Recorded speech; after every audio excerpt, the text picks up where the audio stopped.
Hello viewers, it's Rivalhopeso. I'm going to be showing you something a bit different, the first I've ever done, a tutorial, and this is going to be on something that I think I'm quite good at. It's dynamic shading. I'm not sure if anyone else calls it that, but that's what I call it, and it's just literally black and white for in mangas. When you have a panel that wants to be really like tense or intense or something like that, suspense, all those ense words, black and white only without any toning is really good to set the mood. So I've got Ichigo, he's volunteered, and I've just done a quick sketch of him. So I'm going to show you things like if just what deciding where lighting is going to be and where's certain things, and literally just black and white shading. Okay, so now that we've got our light, there's something that I think a lot of people miss out and really don't think about very much, is if there's a lot of light coming from here and not so much here, so the dark side is on this side, changing the size of the lines is going to really change. So if I've got a lot of light here, this line here isn't going to be that thick. So if I just take these out and then make it a smaller line, so I've got a smaller line, and then make this a thicker, like a darker line,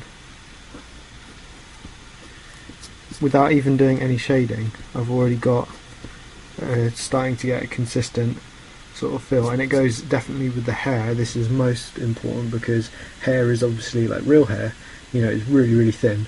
So if I just take my rubber and sorry, this is kind of awkward to do because I'm holding camera with one hand, as you can imagine.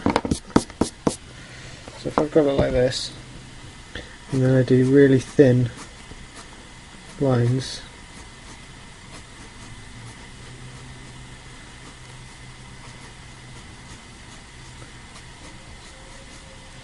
I'm not sure if you can see it, I'm kind of looking at the page more than the camera. So we've got this there, and then if we thicken these lines, so these bits of hair,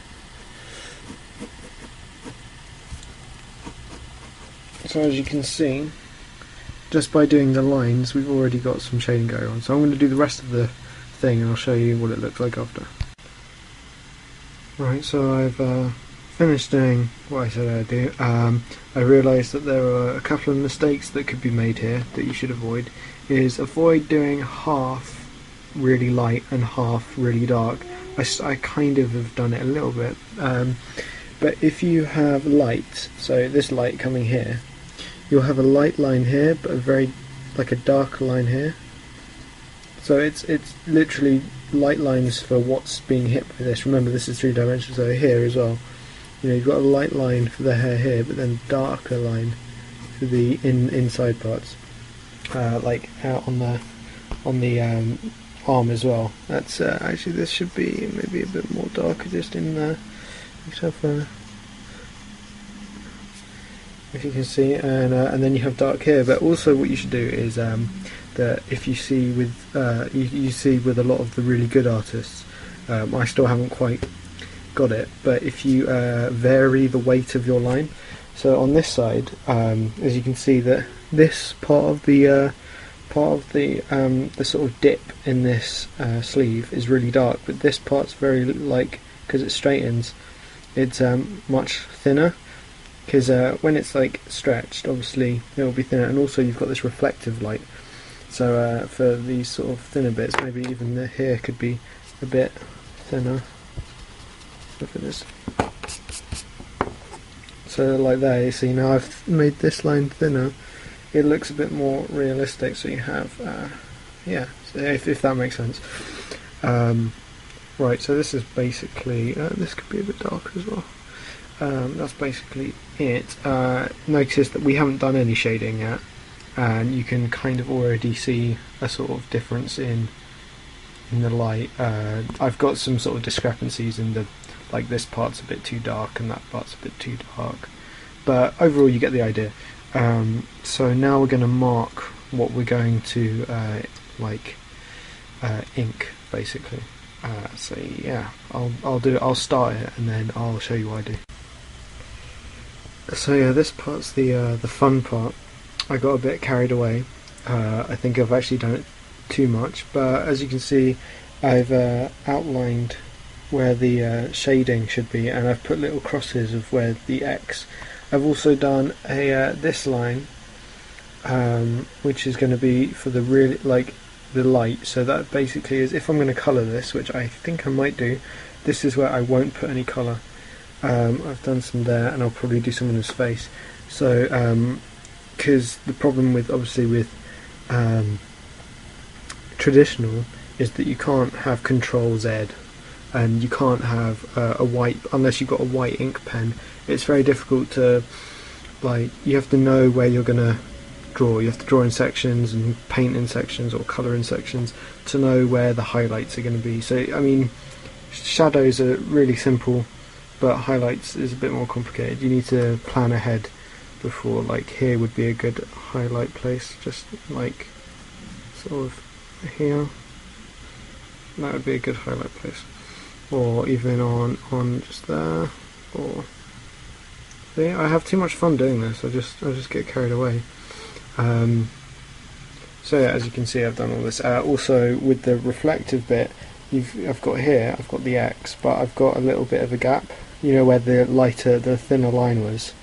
I've kept a place there for there to be light. And obviously this is remember, it is three-dimensional, so things curve around. So if I added a bit more here and a bit less here, that'd probably make more sense. So this is his chest. This collar thing is covering here, but his chest, comes out a bit because he's Ichigo. He's hench like that. So yeah, you have to take into consideration. Also remember his body. I think I've done this too small, and also his shirt as well.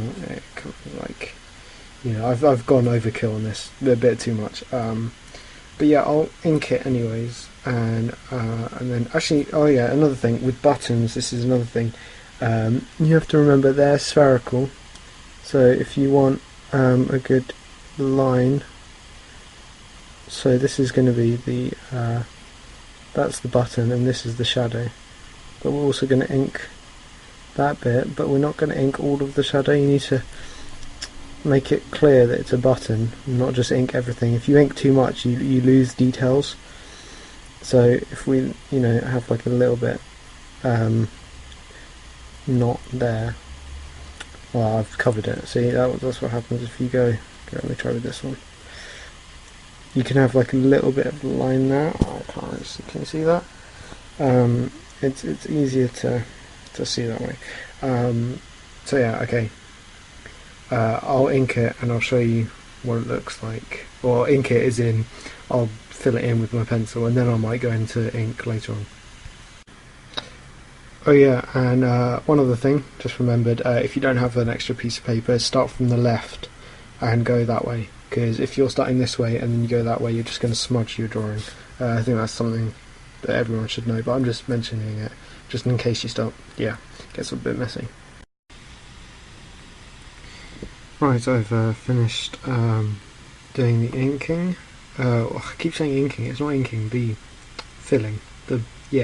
So as you can see, it's quite good. I haven't done it so well, but I think you get the general idea. That light coming from this way is going to be more prominent. And, I could actually add a bit here. Hold on. While I'm here, might as well. There we go. I'm not sure if that makes anything look better, but still. Yeah, hopefully this is looking quite good. I'm not quite sure myself. Yeah, so with this, what you can do, this is a really good way of drawing leather. So let's say we want to make this into a leather outfit.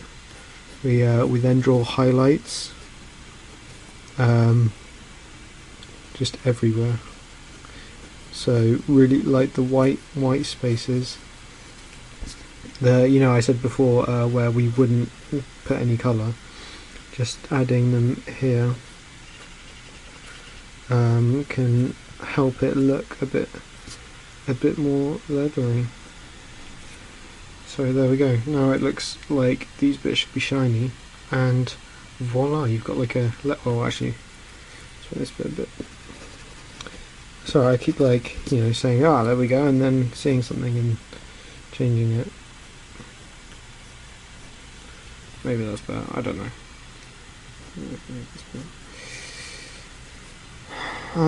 Yeah, so that's basically that. That's how you can do like a leather effect with the shading. But if you just want to do the general shading, then you can do it how you saw before.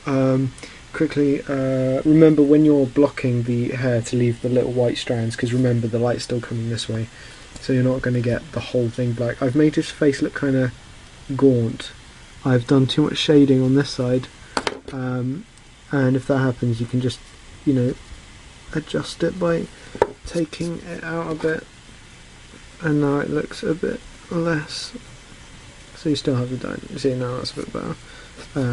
Actually, let me take this out as well. That makes him look old. We don't want an old Ichigo. There we go. So yeah, so that's basically it. I haven't really got enough space here, but a good thing to do to add more detail to hair if you've got more space. Actually, I've gone up too high anyways. This is what it's all about, isn't it? It's, trying to make a video and correcting yourself every single few seconds. So okay, so this is what I mean. So let's say we've got like a line here. Okay, we've got a line. If you just fill that in a bit more, it makes it look really. So let's say we just got two lines like that for the hair, and if we just make one line thicker, you get like a sort of more depth. Oh, obviously this isn't working on here. It'd be better if I did it somewhere else. Just do it on the back here. So if you've got like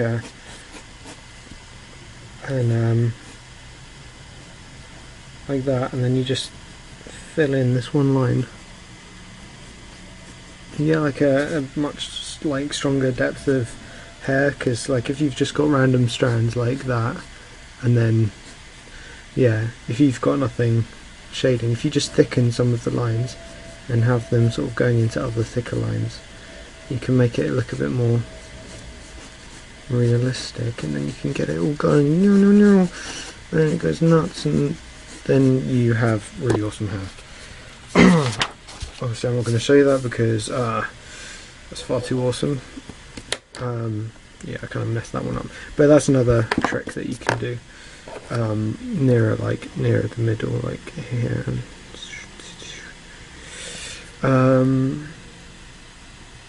Right, I'm just thinking whether I should put any colour on it. I could put some brown here and make it a brown leather jacket,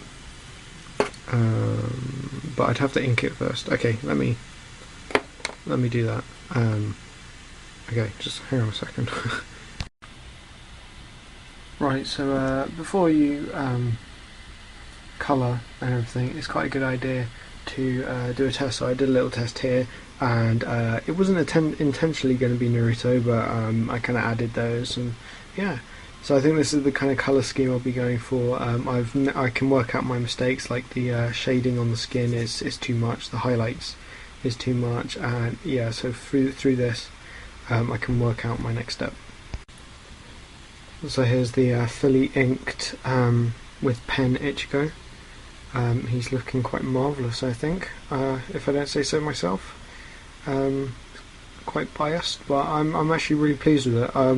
This is a good thing about dynamic shading. It's kind of simple. It's a simple concept, yet when you actually finish it, it always looks really impressive. So now to add some colour.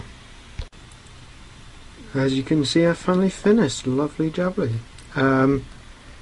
Yeah, please comment, give any feedback, tell me what you think, tell me if this was helpful, if I should do more, and how you do if you try this out. All the available links, all the necessary links will be in the description.